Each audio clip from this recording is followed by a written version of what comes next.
Hey guys, welcome back to another episode of Pursuing the Knightly Arts. As always, I'm Reese. And I'm Ben.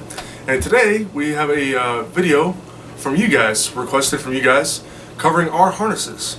So today, Ben and I thought we'd give you guys kind of the rundown of our harnesses in detail, and we're going to start with the arming doublet, arming garment. The most important piece. So this is probably the most important piece of the whole harness for it to work, right? So it's important to have this guy fit really well. You use this to point all the bits of armor to you. If you have it ill-fitting, it won't work quite as well. So both of our arming doublets are made by Historic Enterprises, and I've been using this one for about 7 years now. It's been super awesome. So made of really good, strong material. I've got linen, 2 layers of linen here, and yeah. So it's commonly people misunderstand that you would need to wear padding under armor. The armor is made to fit your body very closely. That allows you to move properly, and if your armor fits you very closely, your arming garment needs to fit you very closely so that you can move in it as well, and so that the armor fits over it. If you have a bit bulky padded garment underneath of it, your armor will never fit you right, and you will not be able to function properly. And not to mention you'll overheat pretty fast. yeah, that's a big plus too. So, but if you notice on the arming doublet, we'll have some footage rolling in here too. We got various points on where the armor attaches. So up here on the upper arm, I got this to tie into my upper cannons for my arm harness. We got up through here, I've got where my spalders are attached to. So I got all these various points where each armor overlaps and stuff, so allows the body to move correctly. It independently supports the weight in different locations, so you're not carrying your arm harness all on your forearm or all on your bicep. It's distributed across your whole arm. Same thing with the spiral lacing around the waist. The arming garment is designed to girdle your waist at your natural waist from your belly button down, and this is designed to squeeze in so that it cannot pass your hips, so when you point your leg harness to it, it keeps it from pulling the garment down, so you can still move your arms and they're not restricted. And it also supports the weight of the leg harness on your actual hips as opposed to pulling down on your shoulders. Yeah, it's important when you get a good garment, a good foundation. When we put on our harnesses, we don't feel our leg harness or otherwise. It doesn't feel like we're wearing anything at all half the time. It definitely makes a big difference if your garment's not fitting correct that day or you didn't get it laced properly. My previous garment was not built as well. The measurement around the waist didn't pull as tight as it needed to. The material stretched slightly, and my leg harness would pull down on my garment, pull on my shoulders, put strain on my back. My actual garment did not have a neckline in it like these do, so my spalders would actually pull my shoulders down, and they would work their way down during a day as well. As soon as the garment got sweaty and wet and moving around, it would cause restrictions in my movement. I was constantly having to readjust my legs, constantly having to readjust my arms, messing with stuff, trying to keep it where it needed to be, and it was a big hindrance in my ability to perform my task. It was fighting, so that is definitely something that would, in the long run, be a problem for a person that's genuinely trying to fight for their life in this stuff. Yeah, it's you don't want to have to fight your equipment constantly. So we hope that with this channel, hope to bring light to what we've learned from our experiences with this stuff, so to help you guys get into harness and learn from our mistakes. So now we'll be covering some of the aspects of mail. So both Ben and I use riveted mail. That is not only historically accurate, but a lot stronger than butted mail would be. Ben has voiders, so it's sleeves of mail tied into his arming doublet, and whereas I have sort of a mail half shirt. So I would simply throw this over like a hoodie or a shirt and have it rest on my shoulders and help protect me from inside my arms and stuff. So, and even the way that we do this, we use blunted tips. We're not using sharp swords obviously against each other, but even from what we do, the impact and stuff, even with riveted mail, given that it's not quite the quality that they would have used in period, We do pop rings. I have moth holes in my boilers from getting stabbed. So it's also for protection for us as well. It's pretty important. If blade breaks especially, that would definitely be a very important thing to have mail covering your vitals, anything that's not covered by plate. Yeah, you don't want to have I've seen it before, in spears and such too, where point breaks, you don't know it. We're in armor, we got our visors down, and can't breathe, can't see half the time, and then sure enough, you've broken a point and you're jabbing that in the guy's armpit. So, not a good day. So, my harness is more of a footman's harness, or Ben's is more suited for mounted combat, equestrian. He's got bigger pauldrons, whereas mine, I got small spalders with Bessicues, allowed me to have more range of motion. We did a video before where my harness is floating articulation, where it's held by straps, attached by straps. He's got lames and rivets on his. So if you guys haven't checked that video out, be sure to check it out in the description below. And yeah. My harness is based off of the S18 harness. It's an existing harness in the Cherbourg Castle in Italy. It has been configured several different ways with different pieces displayed with it. The pauldrons in particular are the biggest debated part of that harness. The general consensus is that the pauldrons that were displayed with it were not accurate to that harness. They were for something later. So that's the only difference really I have in a variance on my harness. I ran the full-size Italian style that was current at that time, that was commonly used. It dates from 1410 to 1420 in that range. So we're all both right in exactly the same time period as far as our armor. We've got, with our research, we don't just look at the surviving pieces. It's best to look at historical artwork and effigies. So Ben spent a lot of time looking through some Italian effigies, getting a good understanding of what style of pauldrons that would be appropriate for that harness, as well as some variations with mail, sabatons, etc. So yeah, I have some additional mail that we're adding at some point. It's just a process of acquiring the mail and cutting it and money. Yeah, that's not only your style goes along. My style harness was polished, and we find polishing, high polish especially, helps with maintenance. It definitely prevents rust when you have a mirror type finish on it. It gives you a lot smaller surface area or nooks and crannies on the metal for rust to form. Yeah, and also reflects sunlight too, which just keeps it a little cooler. Yeah, it makes a difference for sure out in the sun. But we found going to a satin finish makes it easier to deal with as far as maintenance on a field. So when we're out doing things, it gets wet, the next day it's rusty, I can take the time with some Scotch-Brite and some oil, and I can give this thing a scrub down and make it look right back the way it was. The downside to that is now I have little micro scratches all over my harness, and it collects moisture and rusts way faster. So it's kind of a both ways thing. I may go back to a mirror polish in the future. I'm not sure which way I want to go with that, but it seems like the field maintenance has been more important lately with the events we've done. Yeah, and usually I'll pitch in too to help them out, because back in the day these guys had squires and all these other servants and stuff to help them get their kit cleaned up and stuff. So fortunately we don't have that. Unless anybody wants to volunteer, we're up for it. So with my harness is a bit different. Ben's is more straight to the point because he's basing off of a surviving piece from a museum, and it's all kind of put, for the most part, put together. With mine, I want to do something that was commonly seen but not commonly reproduced. So I've got a lot of elements with my harness that hasn't been reproduced before. So and doesn't have any surviving examples, such as my floating knees, my pull-ins on my leg harness. I've also got my cuirass, which has sort of saloon door back plates.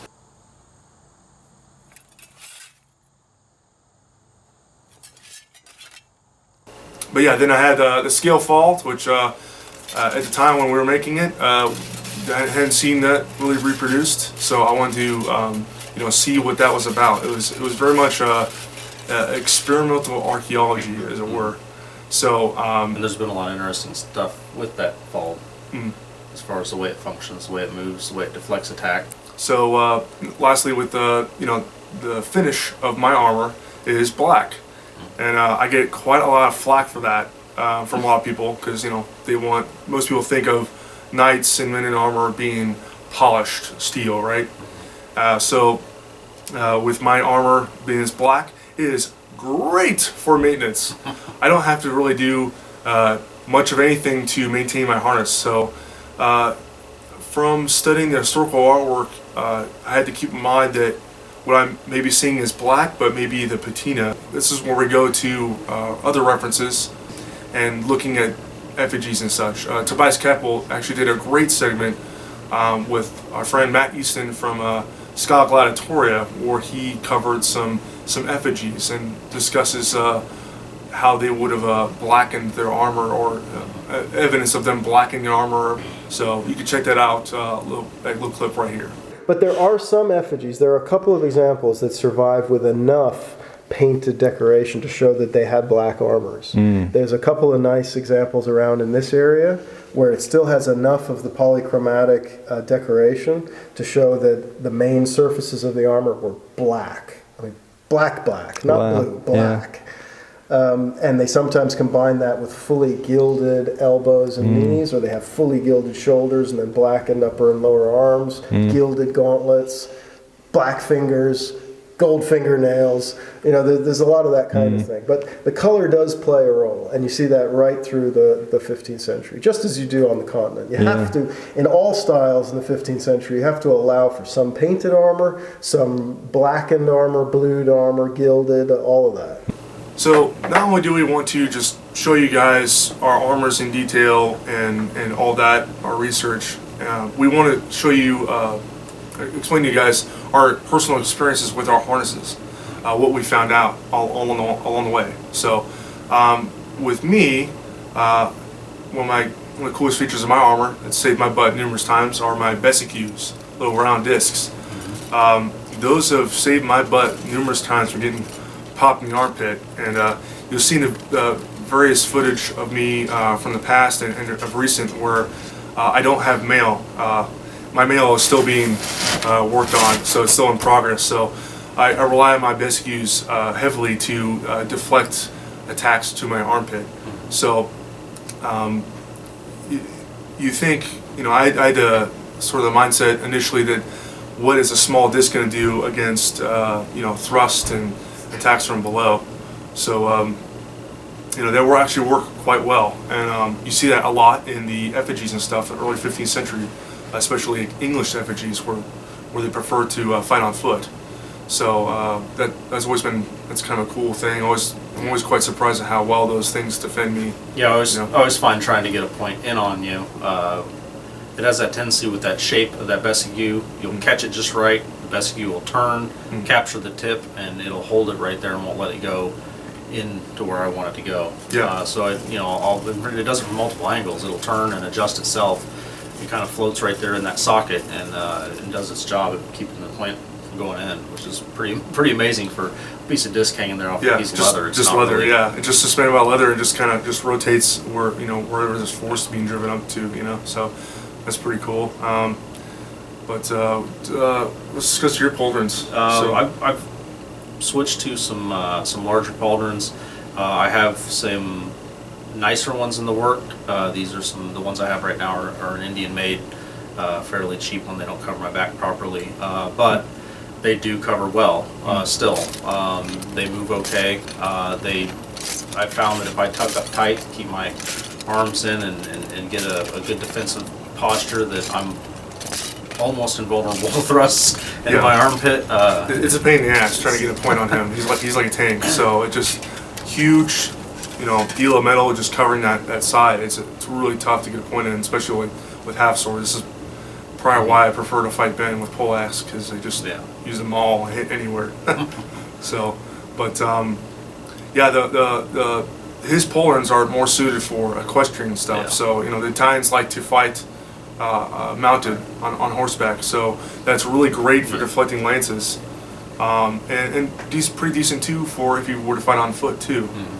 He doesn't have as much maneuverability as I do Yeah, with mine. they suck for poleaxe, trying to get your hands over your head.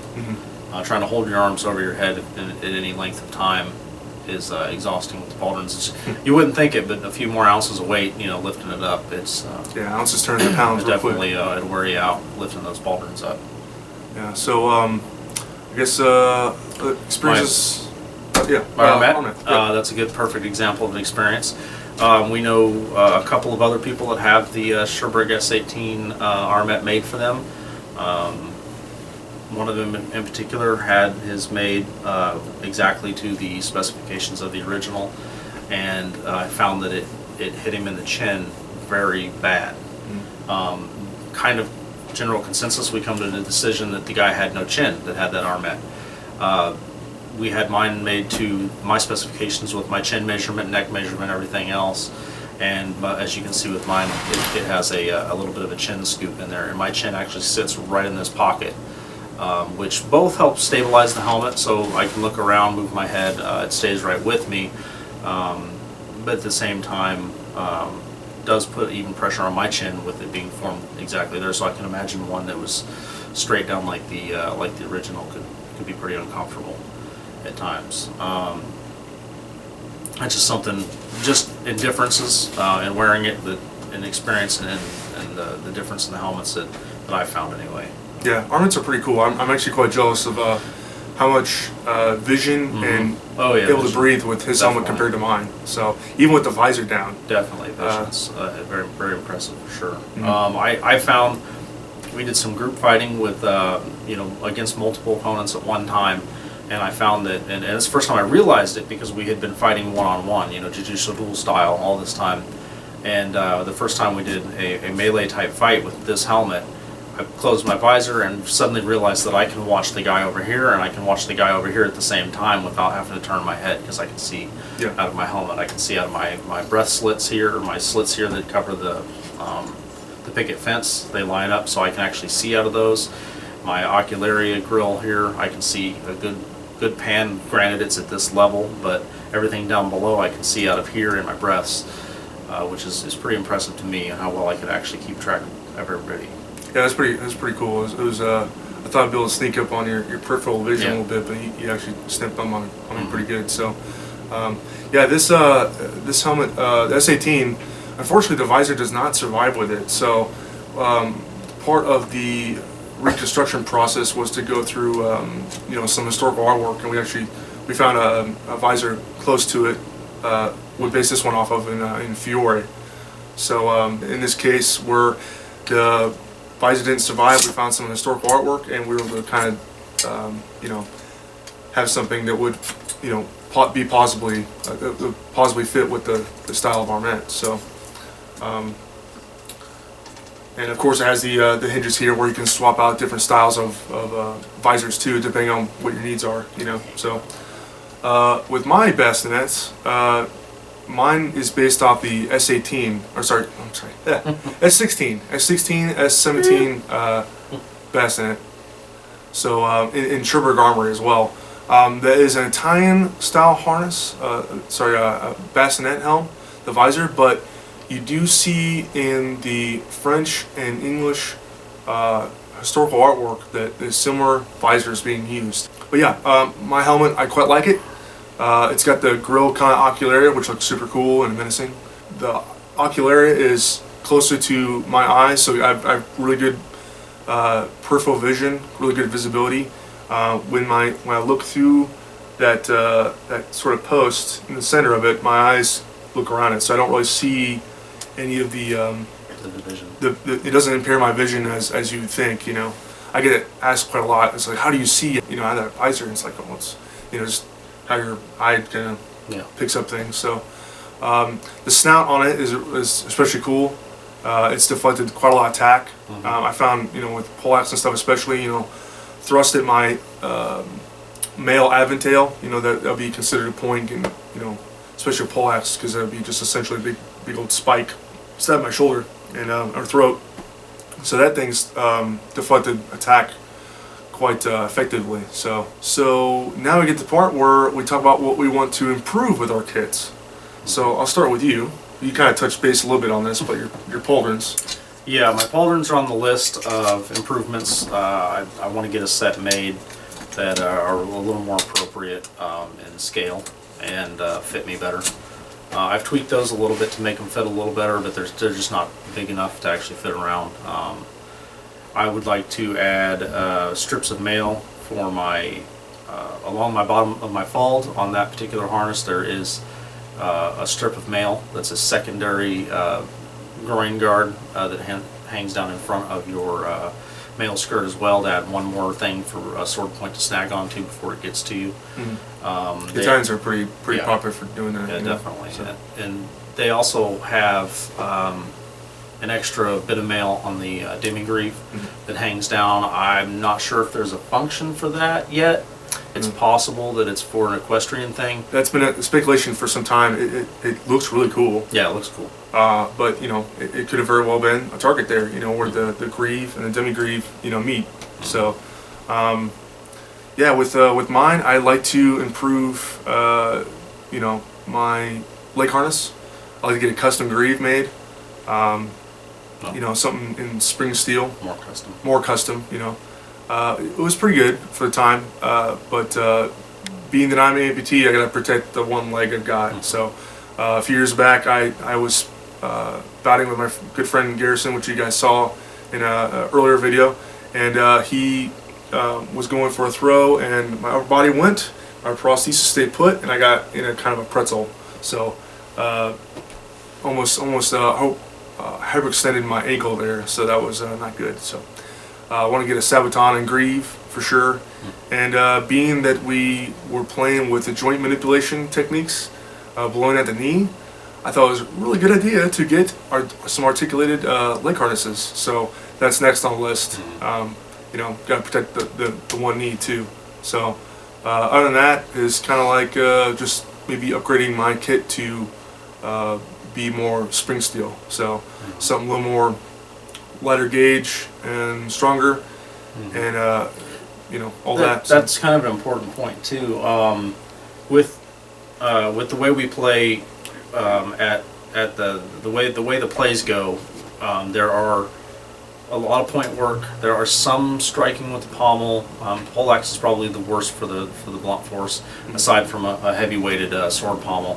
Can do some damage to armor, but our armor doesn't necessarily need to be spring steel.